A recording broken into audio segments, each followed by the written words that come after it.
Test, test. Hope you can all hear me well.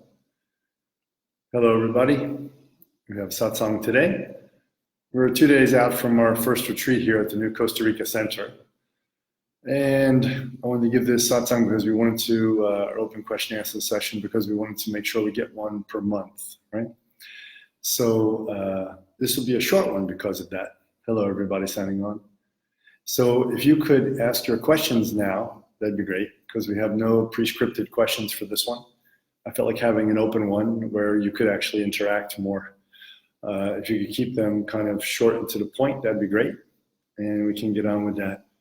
So let's see. I think there was a few things that I didn't get to answer yet, and I may not have time to, because it's busy for the rest of the year now with travel and retreats, personal retreats and teaching retreats. So there were some things about the Trikaya, some other things like that were out there. Okay, so I see all you guys have signed on. Let's have a question. There's Trikaya, there were some other things. But I think I'd rather go live with your questions, so you can send it now.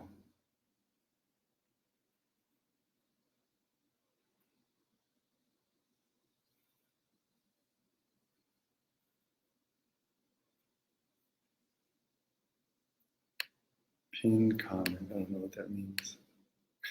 Still learning here. Oliver Anderson, can you tell us something about the rainbow body? Sure. So when you're practicing the third practice level, we have 12-stage view. We have 3 practice levels within 12-stage view. The last level is called light. So the first one is self, the second one is time, the third one is light.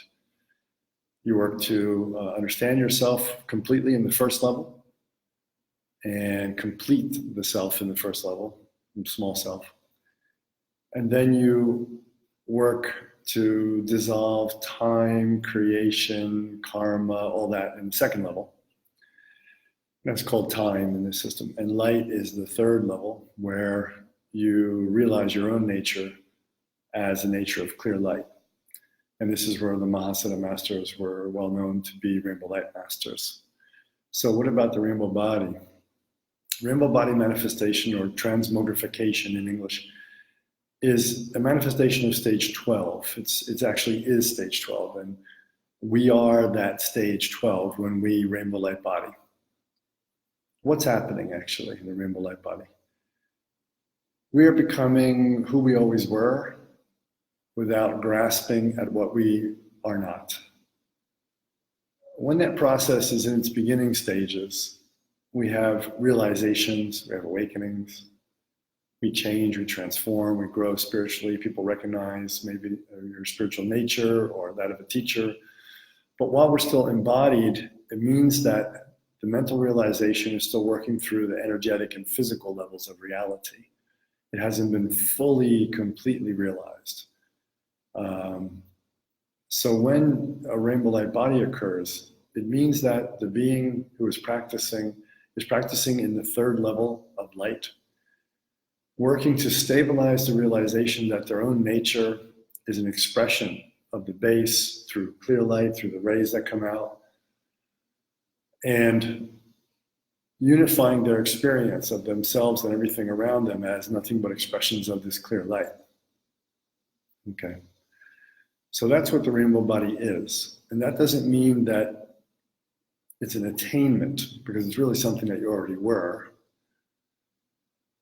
It also doesn't mean that you've ceased to exist, in a sense. And this is where it gets tricky, because the Trikaya are always existent, the 3 bodies. So our individual nature, that is apparent individual nature that is manifested spontaneously, is always existing. Even when you become a complete Buddha, ruling a realm, liberating beings, and so on. A complete liberated being. A Buddha is a liberated being, for those of you not good with Sanskrit yet. I mean, a fully liberated being, right?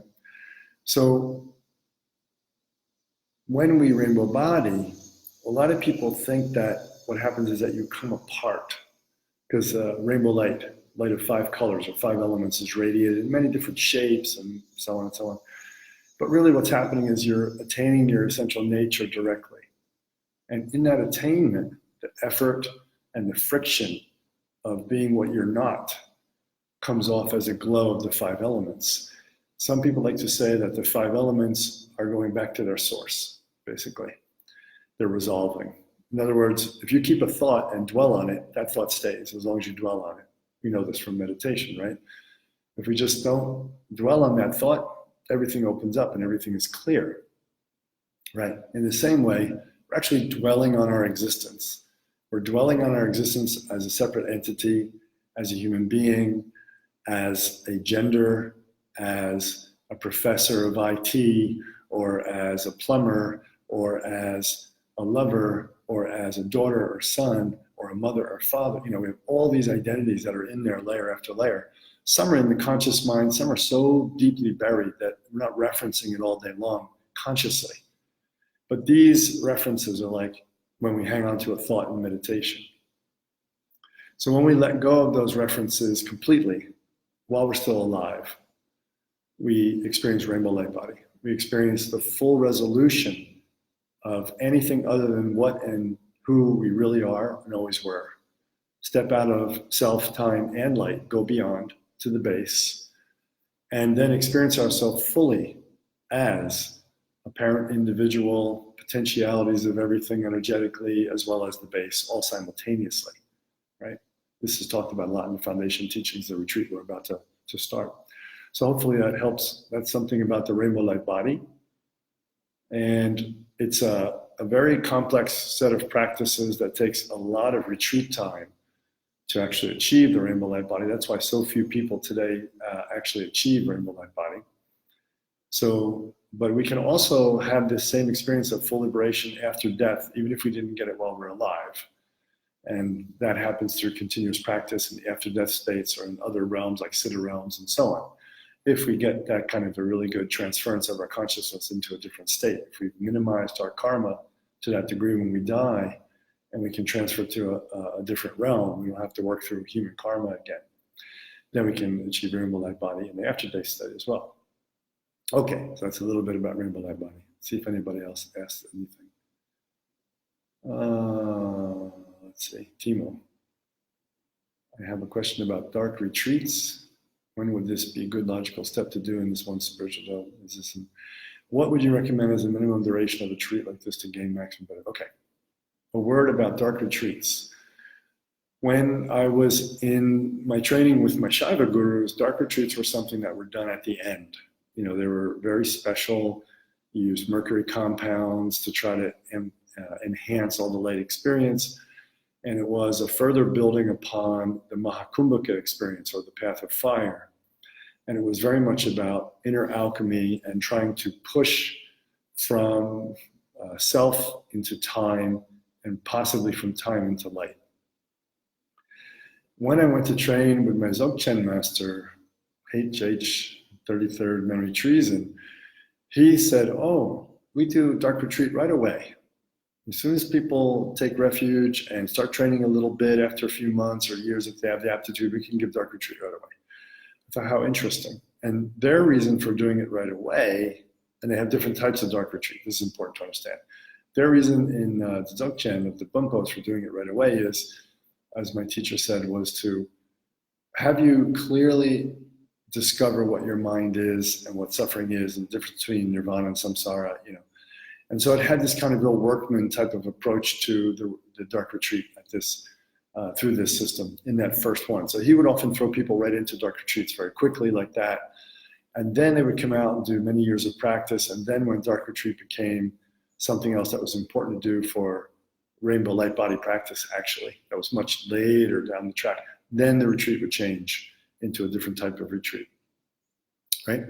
So when is it good to do? Well, I think it's good to do, I agree with him, I think it's good to do right away before really high realization, if you can take it. The point is not to go mental, to not be humorous, it's quite true. When I went to my Indian guru, my first guru, I said, listen, Swamiji, I really want to do dark retreat.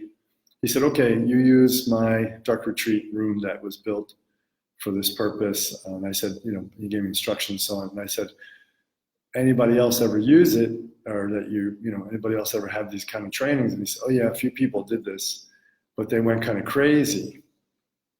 And I was like, what do you mean kind of crazy? So he told me that people had kind of lost their mind, and that's possible in dark retreat. It is possible. It's possible also in an all-white retreat. There's a retreat done in Korean Zen where the student will sit for 100 days in a completely white room, wearing completely white clothes, and not go outside. And what it does, and the way the light is set up and the windows are set up, you don't see anything except white.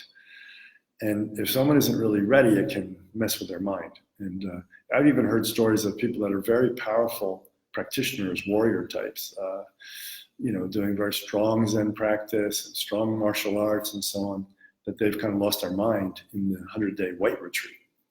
So the same kind of warning should actually, or caution should be there for the dark retreat. And I think it should be short in the beginning. I think it's good to do like a 1 day and pick a contemplation to contemplate the whole time in the 1 day. That would be something really good, like spaciousness, or the idea of emptiness, which is the same as spaciousness, or impermanence, or I think those are really good. Compassion, possibly. These are really good to do for a short one, early on in your career. But it really depends on your stability of your mind. So 1 day might be good to start with, then you go to 3 days, then go to 7 days, maybe 10 days. I think that's enough, unless you're doing work directed by your teacher that involves like Kriya yogas that you would do to transform energy in that specialized environment of a dark retreat and so on. So let's say 1, 3, 5, 7, 9 days, something in that range would be a good idea to start with. I would start small. You can always do another one later. One of the difficulties is actually creating the dark retreat space itself. That's very difficult. There can't be one photon in there. It blows the whole thing if you have like one photon in. And you have to know how to ease yourself out. You can go straight in, but when you come out, it's good to not go straight out into light. It's good to come slowly out. It's good to come out at night. At night, when there's a soft moon or no moon, is even better. It's just starlight maybe, and slowly dawn comes. You stay up and let that light come really slowly, because it can be a bit shocking to the nervous system and to the mind as well for some people. I know when I came out of my first dark retreat, I still had some leftover kind of cities that were going on from being in there, and it was really good that I got out early in the night, about 8 p.m. and sat up all night, not with my eyes closed, but with them open, waiting for the sunrise, talking to the head of the ashram, and that kind of thing, because I was having kind of manifestations still, or dragged out from that deeper practice into this normal circumstance. And it was a bit, I had to integrate that. And it was good to have that time to integrate that. So keep it light. Do 1, 2, 3, 4 days, your first one, maybe maximum, 1, 2, 3 maximum for your first.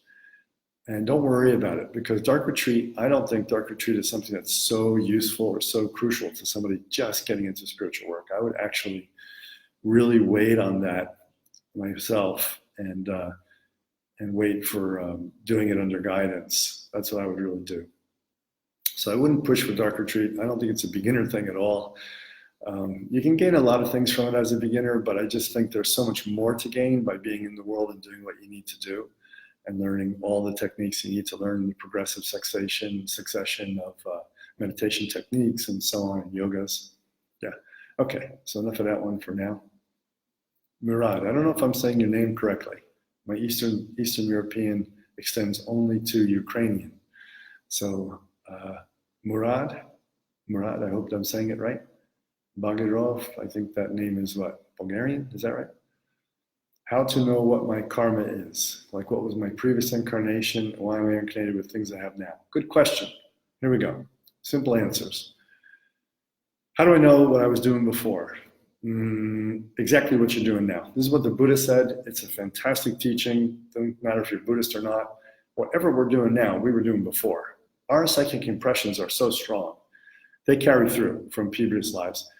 Most of us didn't practice enough in the previous life to lose all of the components of ourself, and that transfers to this life. Those of you who had training in Atma Shakti, you'll understand what I'm talking about here. We have about 11 components to our Kshetra Gnya if we want to break them down. Each time we die, these 11 components come apart and they come back together again in new circumstances.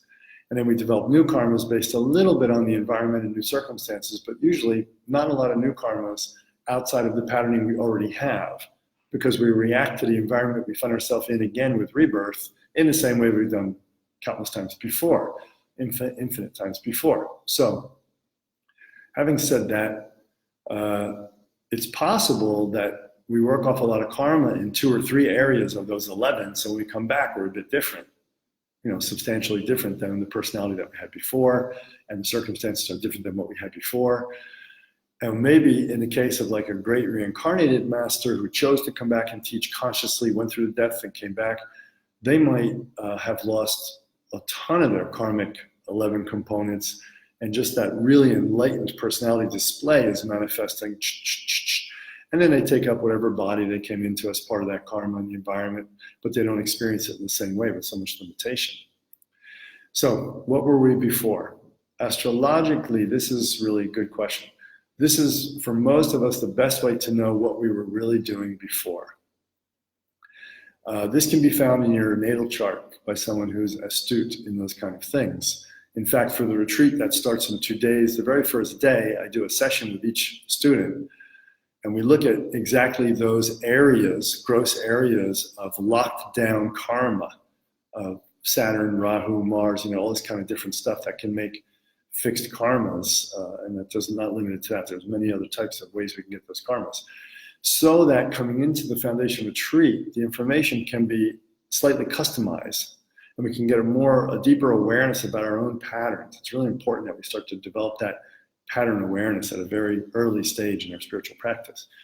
So astrology is a great tool for that. So the natal chart is one way to go that can really help with that. And the Mahakala astrology that I do is focused only on that, actually, really. It's not focused on whether you should get married or whether you should have kids or how many kids you should have or what you should name them or what job you should have, none of that stuff.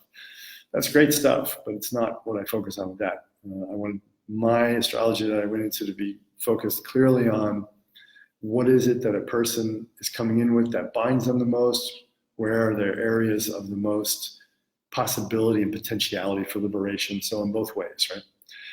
Now, having said that, there's another type of astrology which some of you have written in, have actually experienced with me in India on the Nadi Jyotish retreats I take people on. This is the specialized branch of the 4 branches of astrology. This is the specialized branch from India that tells exactly what we did in a past life to end up like this. And it's uncanny, it's just uncanny. And many of you have been there and know that. And if you complete those karmas that are revealed to you, those patterns are revealed to you, then you can really get some deep progress there. So these are the best ways to know. But I think one of the best ways, again, to go back to it is to say, what am I doing right now in my life? Like, what am I stuck on? Power, fame, desires, money, sex, anger, fear, what am I really stuck on? I was stuck on that before. The things you find really hard to change. You can be sure you've been doing that for a really long time. And this is why the power of the Mahasiddha Yoga is there, because it's believed that the Mahasiddha Yoga can transform these deeper patterns. Previous to the Mahasiddha Yoga, which some people call Tantra, people couldn't transform this in one lifetime. It was very rare. And people, basically people signed on for millions of births of practice in the Vedic style of tradition or Hinayana Buddhist style of tradition of practice to take, eons to get rid of this stuff and to liberate themselves. But then with the advent of Tantra and Mahasiddha tradition and so forth, this kind of thing, it became possible to eradicate these karmas in one lifetime. That's the idea anyway. Or at least get a better birth, a really better birth, and like eradicate all the karmas within, say, 7 births. That's what's supposed to happen when you get formal initiation. So there we go. Look at what you're doing right now. That's pretty much what you were doing in your past lives. Then if you get an astrology session with a astute astrologer who understands past life reading, or go for a Nadi reading, you'll have even more information on that. But it's not so important, to be honest. You really need to focus on what we're doing in this life. So think about that. So Rick Watson asking about completing stage 2. Okay, Manon Mani, how do we complete stage 2? Stage 2 is complete when we see that our life is not running out of control, that we're no longer in reaction to chaos by using forced discipline and control. This is also one very important characteristic. But that our understanding of control and discipline is a spontaneous arising of our svatantriya, our freedom to do and freedom not to do, like we say. So here, the freedom not to do. Stage 2 is complete when we gain the stability in our life, the stability in our mind, in our essence connection that's exemplified in our lifestyle. It's not out of control, other than things that are out of your control, like the adidavika karma of a whole country coming and taking over your country, putting you in jail. That doesn't mean you haven't completed stage 2, right? But when your life is under your own control in this way, then that's pretty much saying that we've done well with stage 2. As far as you're working with what you've got, it's not destabilized, your mind is not destabilized. And especially for stage 2, we don't want to be slipping into stage 1 all the time. Binging and purging, as you know. Stage 1 is binging, stage 2 is purging. So we don't want to really go binge, purge. So we want to stay not even in purging. We just want to get that nice, free-floating stability of stage 2, which is discipline as a freedom, as something we choose to do because we see the benefits and we enjoy it, and it brings more beauty and love and wisdom into our life, right? And we also complete stage 2 when we have a very clear mind on the view. Now that, of course, gets clearer, gets clearer in stage 5, a lot clearer in stage 5, much clearer again in stage 7, right? But everything in increments. In stage 2, we want a certain amount of clarity that's kind of measurable, in that you can guide yourself, in that this is going to be a bad choice, this is a good choice.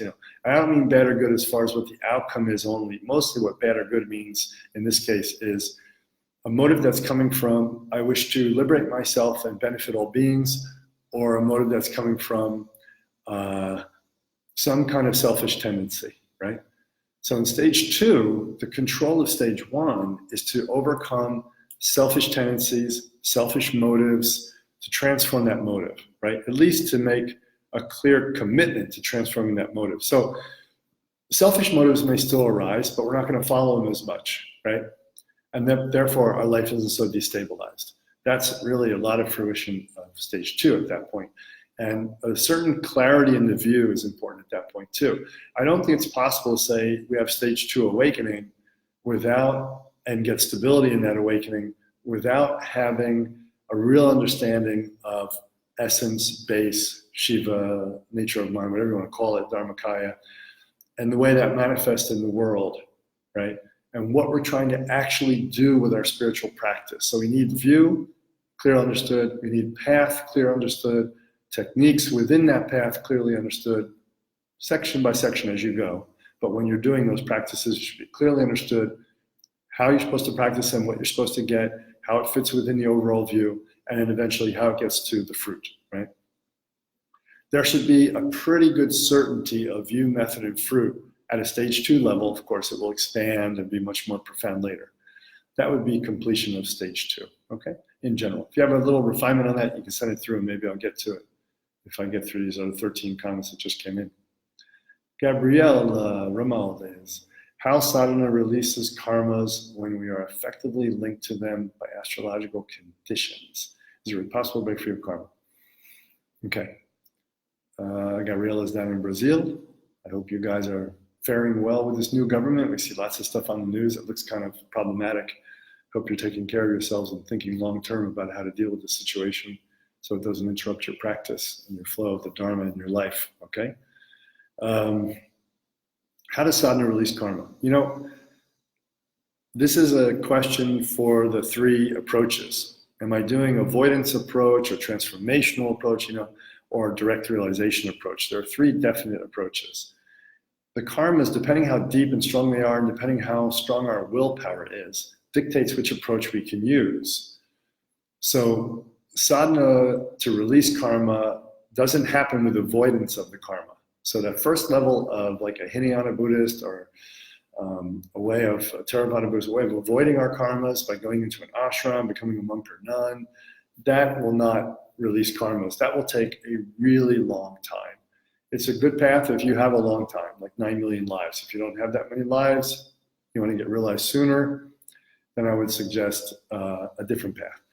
Transformational alchemy, or the path of Tantra, is considered to be the way to transform those karmas so that the karmas which arise from the base, or Shiva, can be realized as unconditioned, right? All the energy of our life, all the experiences of our life arise from the base, from Shiva, from Rigpa, whatever you want to call it. Dharmakaya arises from the base, then it gets filtered through our conditioning, and we self-grasp, right? So Tantra teaches powerful methods to overcome that self-grasping and therefore release the karma of the arising, so that whatever arises, we can actually realize as no longer a negative emotion, or no longer a negative thought, or even a negative action, a harmful action to others, but actually can be realized as a virtue. And we can cut off that karmic chain, right? See, when you first start to practice, the most important thing is you cut off performing more karmas, more negative karmas. You have positive karmas, negative and neutral. So you really cut off performing more negative karmas. That's willpower. That's just willpower. And transforming the seed of the desire to perform those. And this is what Tantra is very good at. And then, of course, there's a direct realization method where you just go, oh, I realize I have karma in that area. Boop, and you just let it go. That takes a very high level aptitude person. Sure, it can be done, for sure. It's part of our system. So some of our karmas we might be able to do that with too. But it is possible to break free of them. Now, when you say effectively linked to them by astrological conditions, I think you must understand that astrology, especially your natal astrology, is only a map of the karma you came in with. It's not like doing anything to you, right? You are the experiment, okay? If you're talking about a transit, so where a planet is moving a certain way and certain circumstances come into being, that planet is only externally symbolizing what is going on in your life anyway, this transit energy. It's not like something out there is actually hitting you and now you have to respond to it. It's your life anyway. You're in it already, okay? So what you do is you don't think about astrology that way at all. Get the limitations from the astrologer, work with those, plus work with the ones that you also find in your own experience, and don't think you're ruled by any kind of astrological limitation, okay? It's very bad to put the astrology chart outside yourself and make it like something that you reference all the time in a way that holds you back, in a way that you think, I've only got these capacities, or I've only have these limitations, or I have so many limitations, right? This is not the effective use of astrology. Okay, good. Next one. Hi, Mark.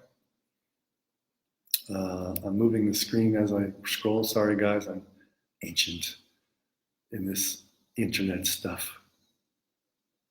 So Oliver has a second on his rainbow body. Becoming deeper established in it, the rainbow body. Would you mean practicing to perceive it? No. Oliver, I'm saying that your actual physical substance, in the rainbow body, you have like 4 different kinds of rainbow body. Briefly, I'm not going to go into all 4 details. It's just not the place to do it. But in the rainbow body, your physical body will transform into its own nature. It will revert to its own nature. It will become again what it always was. And in doing so, people around you will see 5 lights given off. That's the rainbow body. In that process, your body may just shrink. Could shrink like this small, keep shrinking and just disappear. Could shrink and hold a certain size. And then some people will take that body and then make a statue out of it and so on. Or all your physical nature may just turn into these lights, leaving behind only hair and nails. Because your hair and nails are part of your bone tissue in Ayurveda, but they're the waste product of the bone tissue. Your teeth are not the waste product, and they go with you. Or can be even more complete, where your teeth go with you, hair and nails go with you, like that. Or even more complete, where your clothes go. Even if you're holding a book, it could go with you, but your clothes can go with you. And actually, if you're a teacher, let's say, you have some disciples can be resonating with you at that level, and they can go at the same time, right? They can rainbow body at the same time. Okay. So it's not a practice where you're perceiving a rainbow, anything like that. It's nothing to do with you perceiving rainbows or you perceiving colors and so on. This is where you actually realize your true nature directly as light. Okay, you realize it as light, not fantasize about it or visualize it anymore like a tantric visualization. It's not that either. You actually become light, seriously, literally become light. Okay, before that, we have stage 10, where you can walk through mountains, but you still have a body of some kind of body. Julia, hello, Julia. To clarify from your last view talk, does base act with behaviors that fall in line with the 5 acts of Shiva and or the triad of Shaktis, willing, knowing, acting, just without any knowable motivations, intentions, or are those actions also somehow too godlike for a proper understanding of base? Excellent question, well worded. Thanks for making me not struggle. The 5 actions are just, from our view, something that happen. It's very simple. We see a thought come into being, that's creation. We know that happens all the time. We see a sprout come out of a seed, that's creation. We know that happens all the time. We see Higgs boson particles that come from no being into being on the subatomic, subatomic level. That's creation, right? So, I mean, it's something that goes on all the time, and our point is that it doesn't need a perpetrator. It doesn't need the Wizard of Oz pulling the strings, you know, I am the Wizard of Oz. Now I'll make the earth, Shazam, now I'll make, you know.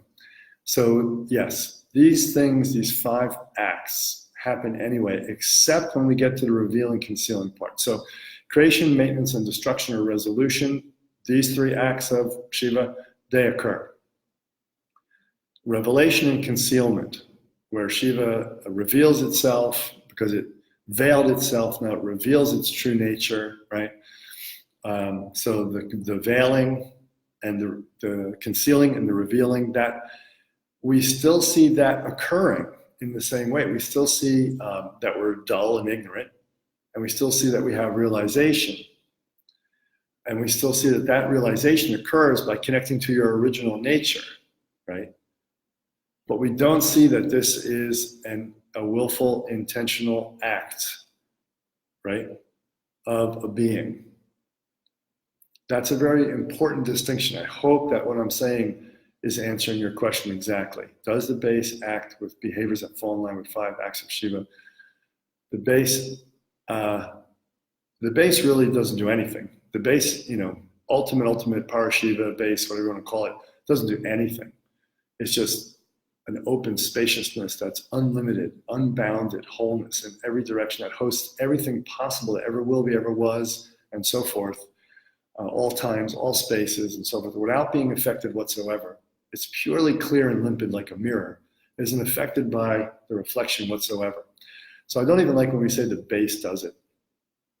But the potential energy experience related to the base manifests this way within the base, okay? And then this is just without any knowable motives or intention, right? Not knowable. It's not that like the motive or intention is hidden. There is no motive or intention, okay? When I'm answering your question clearly, I hope deliberately here, covering each point. There is no knowing or acting that like a human would do or willing whatsoever. There is dynamism. There is activity. It's not a passive, inert universe like original Vedanta, right? Neo-Vedanta people have adopted so much of Tantra that really there's no difference anymore. They just favor the space element aspect. Neo-Vedanta says that there is energy. You know, this is really manifesting. You know, it's not the ultimate essence. It's pretty close to Tantra.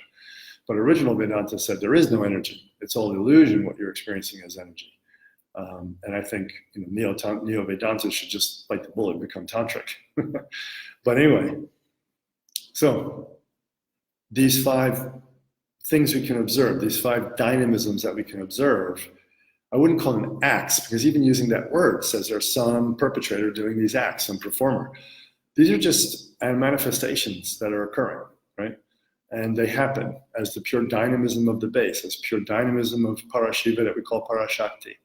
But it's not willable and knowable, and there's no one thinking it out and willing it and so forth. And I know people try to cut a fine line on this and say, well, it's just semantical. It's not just semantical, really. I don't think at all. There is no willing in this sense. There is no start to this idea, you know, of doing something and having it come through, of concealing and revealing either.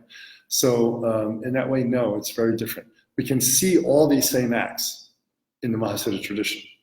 We just have no compulsion or necessity to say that a God performs them. It doesn't diminish our spiritual practice. It doesn't diminish our ability to attain the fruit, rainbow body. In fact, I'm going to say the opposite for you, Julia, and anybody else who's listening to this. I believe that it's a subtle form of dualism to hold that theistic view, the monotheistic view in a certain sense of, monism, of Shaivism, is duality at a very subtle place. It's a great place to start. I started there. A lot of people start there. But my guru straightened me out on it. My Indian guru, before I got to my Dzogchen teacher, straightened me out on it long before that. That's kind of a view that is taught at the lower levels. And it works for people. Then as they mature and their wisdom expands and their practice expands, they can say, oh yeah, I can see how you don't really need a God to do that. And what I was actually experiencing as God in my meditation was actually my own essence, nature speaking back to me. Like probably what a New Age person calls their higher self. But this is quite known to us, a phenomena where many people say they hear God, or receive revelation or so forth. It's really just coming from the base. Right, which is not to put down revelation of any kind. If a tantric text is revealed or great teaching is revealed, no, it's beautiful and wonderful. But it's really just from that base, right? Hopefully that covered it. You can let me know if I did a good job or not of that. If not, you can ask again and again. It's a hard thing to describe, a hard thing to talk about, but there's a duality there. Hi, Kanika. Andrew, okay. Nirav. Hi, Nirav. How you doing? Long time no see, buddy. Let's see, Tom, Vinicius. Matthew, here's a question. I would like to ask about visualization, imagination, and avoiding fantasy. For example, children fantasize about imaginary things. Thank you. Okay. Thank you for the question. I would like to ask about visualization, imagination, avoiding fantasy. Okay, good question. When I first started teaching in the United States, I found that the people who were coming to Tantra and practiced Tantra before were deeply into fantasy. I found that the average American was deeply into fantasy. So I was very ruthless and wrathful on cutting through and saying, look, you don't do trance practice. You don't get into trances. You're in a trance all day. You're in a trance of sugar and carbohydrates that produce too much serotonin, so you're kind of spaced out all day long already. You're in a trance of social media. You forget everything about natural presence or even being present in the moment. When you're distracted by entertainment, you're distracted by social media, distracted in conversations, distracted in sexuality, distracted in arousal, distracted in romance, your work, distracted in everything. Distracted in your social justice warrior stuff, Saw a lot of that in Berkeley. Completely people were distracted in other people's issues. How interesting. They're suffering in samsara, but they're completely distracted in everybody else's issues. So when I first started teaching, I saw that and I thought, this is really bad. We have to get these people out of fantasy. Because the way my teachers trained me, it was very much emphasized that you don't go in fantasy. You stay with what is, only what is, very much like Zen, chewing when you're eating or walking. And then you expand from there. And that's very yogic. I think it's very important to understand that. So once that base is developed of adhering to the present moment and all the levels of expansion of that's not just so simple, adhering to the present moment. There are many ways of expanding that. That happens in the meditation path, right? Way of meditation that we teach. But first we have to avoid that. I mean, we see it a lot. To be quite frank, I counsel a lot of couples and also students, and they'll say, we're losing the passion in the bedroom, my wife and I. And sometimes I fantasize, and that helps me get really aroused, and then I can please her, and it pleases me, and the love comes back. Is that okay? And I saw something recently in a Karma Mudra book. I was really worried about this. I saw this in the Karma Mudra book by Dr. Nida. And I know he's an authentic teacher, and I trust him completely on that, but I was a bit worried because he was writing in that book about, it's okay to use porn to get going, to warm yourself up so you can expand your energy. And I'm thinking, from what I was taught in my experience, even of sexual practices I was taught, sexual path, etc., meditation, sexualized meditation, I don't think that kind of fantasy is a good idea, actually, because it feeds into the grooves that are already there. that disconnect us from this reality as a buffer to this reality. If you're with your partner, your married partner, or your dating partner, and it's not doing it for you, you need to look at the relationship, or you need to look at yourself, right? It's not about visualizing them as they were when they were 20 years old in a bikini, or thinking about the hot movie star or something, or generating fantasies in your mind. Because I think that is a very strong practice in the wrong direction. What do I mean practice? Well, you're activating first and second chakra energies very strongly with a willful third chakra energy. And you're laying down very deep root tracks in the amygdala, in your brain, and in your energy body of fantasizing, of buffering, of taking yourself out of presence in the situation of sexuality with a lover, which is supposed to be a practice to achieve realization of your true nature for the benefit of all beings. So I see that quite dangerous, actually. That's how I see it. As a sadhaka, not for people that aren't going to go into sadhana deeply, not for people that are normal in the normal world, they want to play S&M, bondage, whatever. Hey, as long as you're not hurting anybody and you're happy and you're a happy contributing person to community and society, no one cares what you do behind your closed doors.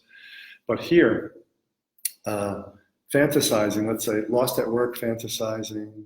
Sometimes that's rejuvenative, right? Because your brain waves go from beta back to alpha, and you get a lot of rejuvenation, right? You get phagocytosis increases, and your immune power increases, and your energy comes back.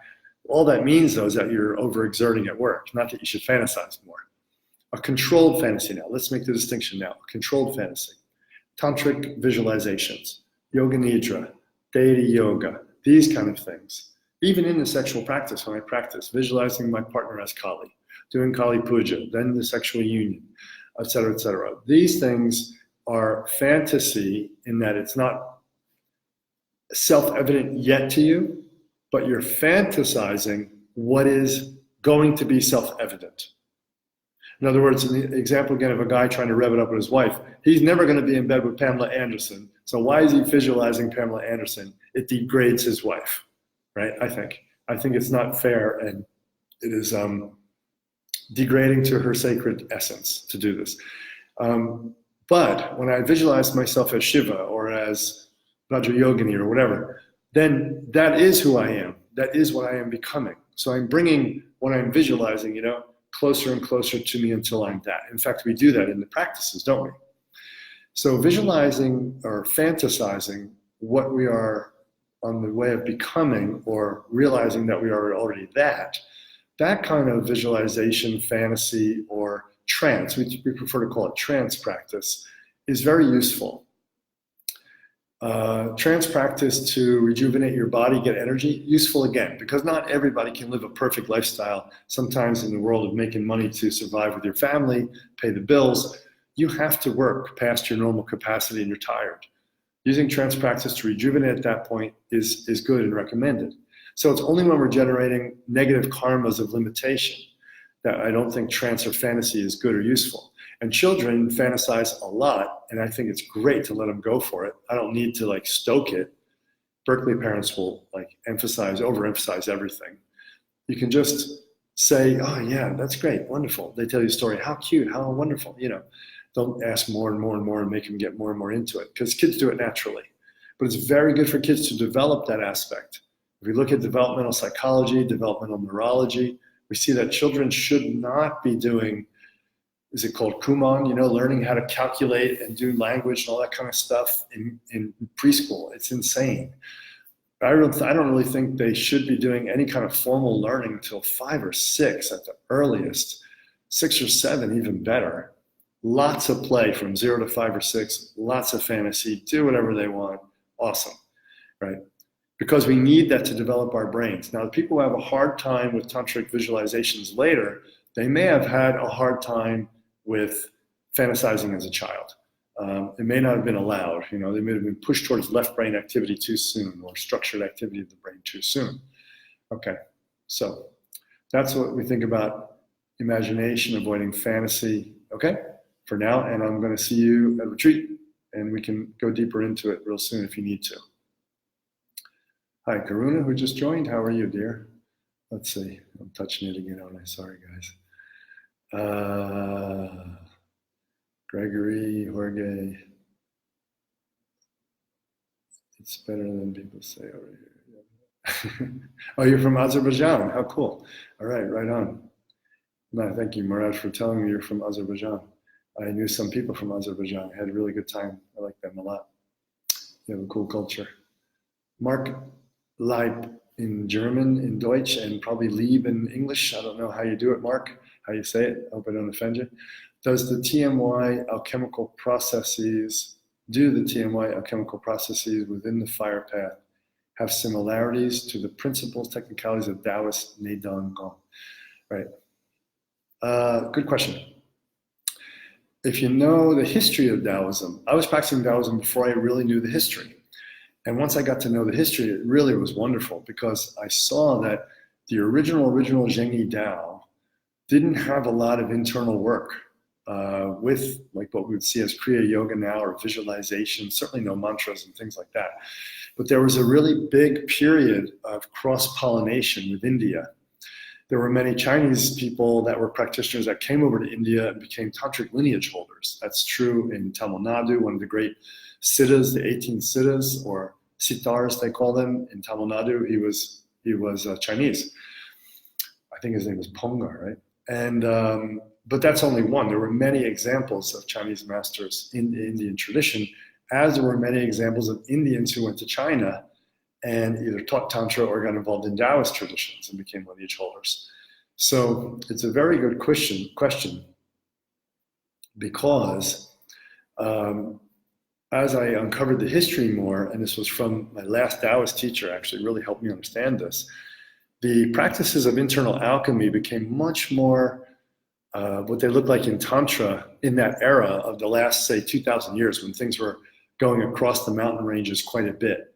And he believes, and so do most of the Taoist scholars, that a lot of like the sexual yogas and the deep inner alchemical visualizations that are very complex, especially let me point a finger here towards the complex transformations, weren't very Taoist. They were very much Indian, which goes along with the Indian psyche and the types of practices that Indians develop. I'm not saying that the Taoist practices weren't effective. They gained light body for sure, but their way was much more open-ended and much more feel your way through. Here's the principles, work these principles so deeply that you become the principle, and pretty much you can create the practice on your own, or you will notice you'll notice and just be with the internal alchemy happening naturally as you attune yourself to the Tao. That's more the original type of Taoism, like Zhengyi Dao, that kind of thing. Later on, Wu Wei Dao, right? Later on, there's this tantric influence from India, and it went back and forth both ways. And you see like a beautiful cross-fertilization, I think. And you see that in southern Chinese Taoism, the 28 nakshatras are present as gods or goddesses in the temple of southern Chinese Taoist temples. But in northern Chinese Taoism, you don't see them. That's because the Indian Shaivist culture that went through and was all through southern China at one point, Vietnam, Cambodia, all of it, left its mark. It left its mark with the astrology, left its mark with statues, deity worship, all that kind of stuff. So, are there similarities? Absolutely. The Indian tends to be much more technical. What I wouldn't do is mix them, to be honest. I'm a full-fledged Taoist in one part of me, for sure. I'm fully initiated as a Taoist, completed all my training as a Taoist, except Taoist ritual, which takes 4 ordained Taoists to complete, and therefore there weren't enough people to complete it, so I could never do that. But everything else, I feel very complete within my Taoist experience of practice and knowledge. I just didn't want to go that way as my main practice, because it's very difficult to find living lineage holders today. They're not really, especially in communist China, it's kind of difficult. I actually think there's none left. There are lineage holders, but I mean, ones with very high degree of realization. So I decided to go the other way, India, Tibet, Nepal, for my lineages. And what I want to say about this is that it's better to stay in the Wu Wei Dao and practice those principles and practice whatever Neidong was developed from Tantric influence than to try to mix, because I believe the view is really important to influencing method to getting the fruit. And the view of Wu Wei Dao or Zhengyi Dao is not really the same view in the ultimate sense as the Mahasiddha view. And the sequencing of practices is different, and the emphasis is so much different. And the intensity of interaction with the teacher is very different from original Daoism to Tantra and Mahasiddha Yoga, which has a very intense relationship with the teacher after stage 5. So I think it's better if you just do one and not do the other, if you can find a true teacher of that early Taoist, Nidan, Negong, etc. They're hard to find. Yeah. Lu Ming, one of the last people I know who really had that, a white person who was a Taoist master, died fairly recently without leaving a lot of this behind, unfortunately, a lot of that kind of practice behind. And he was really coming from much more of a older view on it too. And he was not wanting to teach it too much. He taught one retreat on a very beautiful practice. And I was, hanging out with him in his retreat hut afterwards, after each of the classes, because we were close friends, we were neighbors, lived next to each other and so on. And he was saying, wow, they're not getting it. They're trying to nail this practice down to a specific, precise type of pro forma where each practice is done one followed by the next, followed by the next, followed by the next. And because of that, they're missing it. They're getting too corked up with their mind. And that would be more of the Indian way to go. You want to be precise with the teaching and practice. You want to be precise with it in the Tibetan thing. And certainly there's some precision, no doubt, in Taoist practice, but there's some point where you don't really want to do that. It will mess it up. And this is the case of the deeper Neidan. And in this case, the students were getting distracted by this. They were getting confused because the teacher, Lu Ming, would give an answer to one person, and then to the same question about the practice, he would give another answer to the other person, and it would cause chaos, right? That's confusing a modern mind of precision in practice, leading to a certain fruit, with the ancient Taoist mind of principle-based lifestyle that leads to the fruit. Practice you do along the way. It's like that, or you don't. That's really the sense of the Wu Wei. So there's a different sense of what is needing precision, what is not needing precision. I wouldn't mix the two. Okay, cool. Thanks for that question. I like it. Let's see. Murad, if you're going to start Jyotish at all, which is like a terrible thing to get into because it just rules your life while you're studying it. The 10 years I was in it just made me crazy. It makes everyone crazy. But if you're going to, start with Hart Defoe's book. Timo gave you the connection to that. That's really where you got to go. Hart Defoe was my main astrology guru, and then I met others later. But his book is fantastic for that. Okay. Jorge, how does the TMY approach mental issues so common nowadays as depression, drug addiction, both on literature and practice? Jorge, I'm really glad you mentioned that. I'm going to say something that's probably going to alienate some of you, and I hope it doesn't. I hope you remain friends and stay on the group.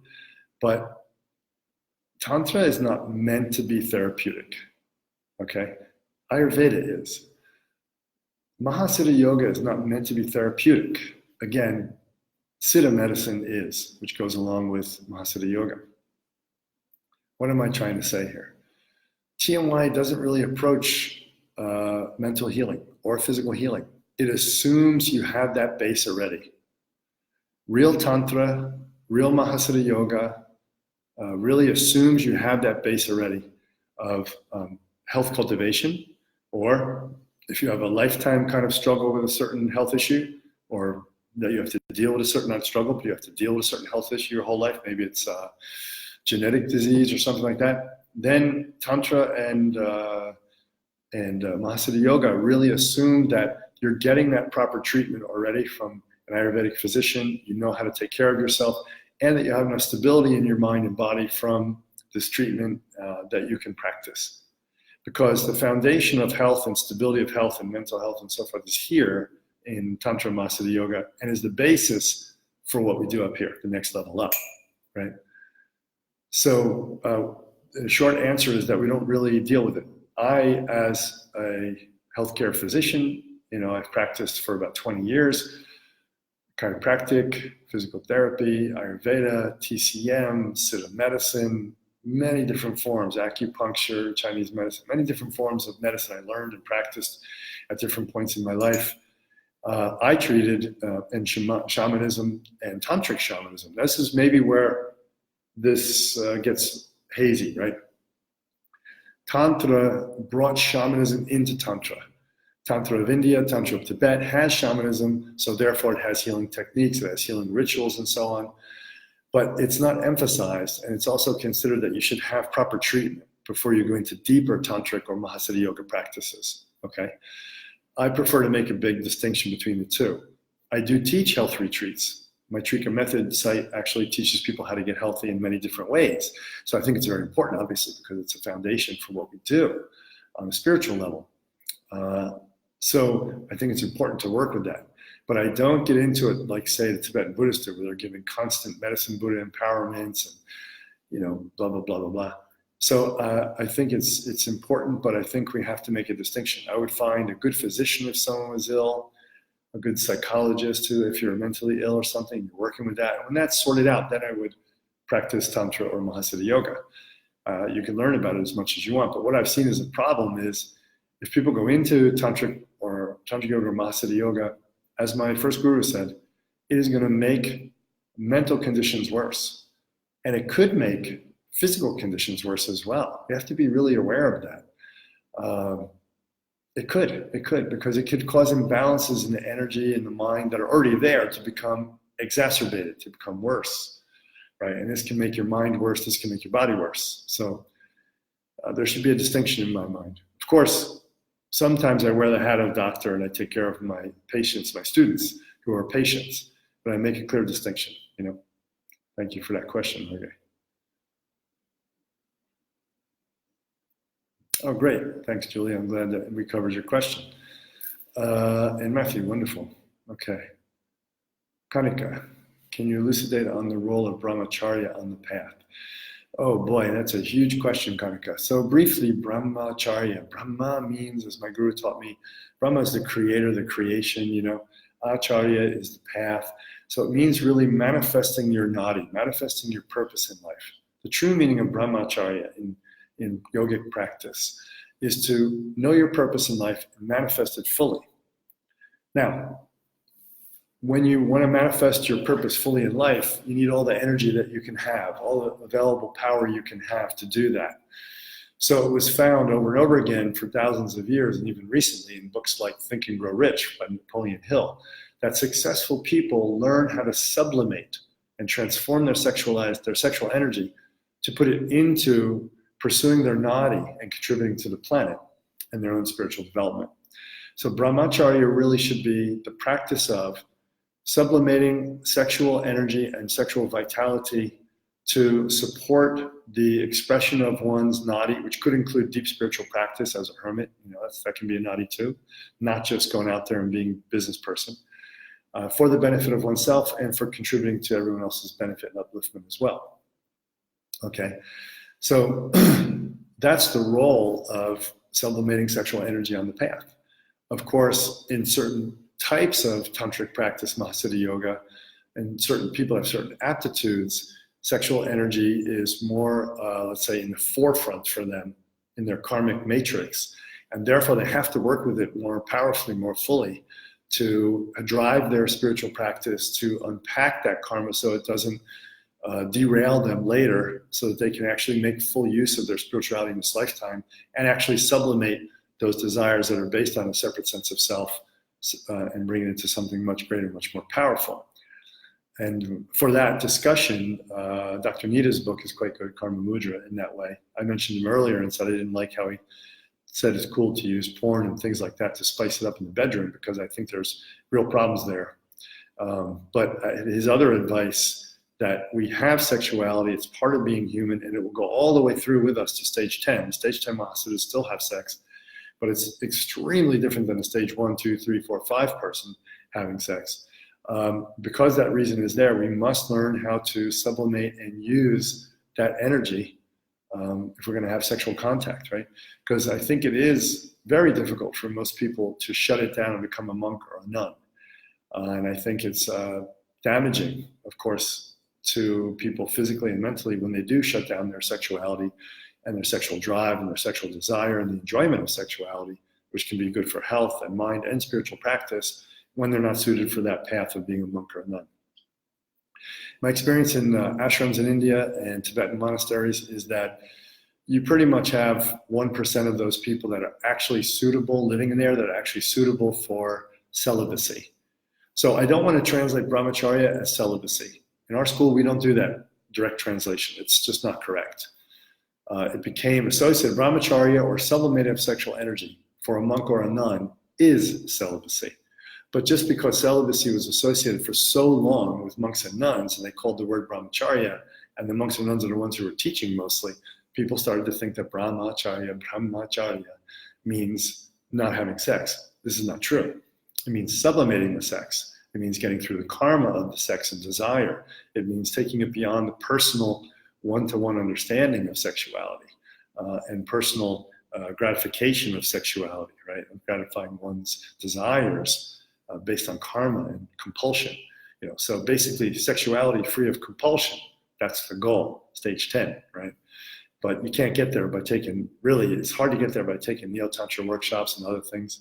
There's reasons why. I can't go into it now. It's very technical. I'm going to go into the foundation training. So you guys who are listening right now from the foundation course coming up in 2 days, a retreat, remind me of this and I'll tell you why. Why the Neo-Tantra tends to make people get more ingrained in sex, more caught up in it, even while they think they're getting liberated. Okay. See you then. So hopefully that helps, Kanika. Want to practice while on modern, okay. Jorge has a follow-up that's important. Then can one practice while on modern medication in relation to these diseases? It depends on the disease, it depends on the medication. So yes, like many times I tell people, I would like to teach you, excuse me, I would like to teach you. You're asking for teachings, I would like to teach you. I don't proselytize and try to get anybody, but if someone thinks they want to learn from me, I say, sure, I'd like to teach you, but I believe that you need drugs for the depression you're on right now, or for the manic depression, or for the personality disorder that you're having right now, or whatever. It doesn't even need a diagnosis. I may tell them you may need Chinese medicine to balance out your mind right now, or Ayurveda. Very often I was treating people, when I was treating in California, I was treating people mentally before I would treat their physical problems anyway. And students, many, many times, I gave them formulas to work with their mind. So whether it's a herb or a Western drug, it doesn't make a difference. It's still treating it, right? So some people can practice in this condition on medication. Others just should do medication and just try to batten down the hatches and develop stability in their life and good lifestyle and come back to tantric practice or something like that later. I think for people in general, before heavy tantric practice, if they're having a difficulty with health, physical health or mental health, it would behoove them to go into yoga a lot, hatha yoga. Slow, very slow, with no desire to become enlightened machanda right away, and just practice hatha yoga for a number of years, very smoothly, slowly. I think that can heal a lot of mental, physical disorders too. Okay, you're welcome, Mark. Okay, great. So it looks like we've reached the end of all the questions. I don't see any more there unless I don't know how to use this thing. Let me see if the questions can come in back on top again. Can they? It looks like no. It looks like the new questions always appear at the bottom. It looks like we've answered everyone's questions who's here for now. And that's lovely. Let's see. Yes. Did I miss that? Hi, Deborah. Okay. Okay, good. Good. Organic sublimation. Yes, very good, Kanika. Okay, so everybody, until we see you again, have a beautiful life. And we're going to go into retreat now for 5, 7, 12 days, 13 days, for pretty much 2 weeks. And we'll be offline. I won't be answering Facebook that much. You can have your posts and your own dialogues and continue to grow that way and work it together. And afterwards, I'm sure people from the retreat will have lots of things to share and discuss, and you can have all these nice debates to help you learn views so everyone can benefit. So it was nice to spend time with you today on this rainy Sunday here in Costa Rica, rainy season, and enjoy the rest of your day, and see you in the next teaching online.